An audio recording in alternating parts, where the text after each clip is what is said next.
లేదా తొలగించడం జరుగుతుందని, అవసరమైన చోట్ల ప్రభుత్వ ఉత్తర్వులు బోర్డర్లు నాటుతామని తెలిపారు. ఈ సందర్భంగా రాపోలు రాములు మాట్లాడుతూ ఎన్నో ఏళ్లుగా పేద దళిత కుటుంబాలకు సంబంధించిన భూమిలో స్థానికంగా ఉండే రాజకీయ నాయకులు ఈ భూములను అమ్ముకొని సొమ్ము చేసుకున్నారన్నారు. ఈ భూముల్లో స్టేటస్ కో ఉన్నప్పటికీ అక్రమ నిర్మాణాలు చేపడుతూ అక్రమార్కులు దండిగానే దండుకున్నారని, దీనికి టౌన్ ప్లానింగ్ అధికారులు కూడా సహకరిస్తున్నారని ఆరోపించారు. వీటన్నింటిపై దృష్టి సారించి తగిన చర్యలు తీసుకోవాలని కమిషనర్కి విన్నవించుకున్నారు.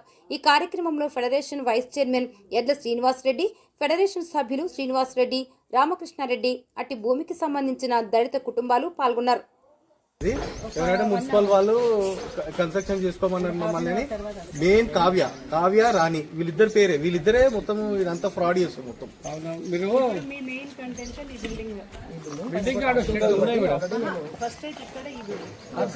మొత్తం ఎన్ని బిల్డింగ్ ఇక్కడ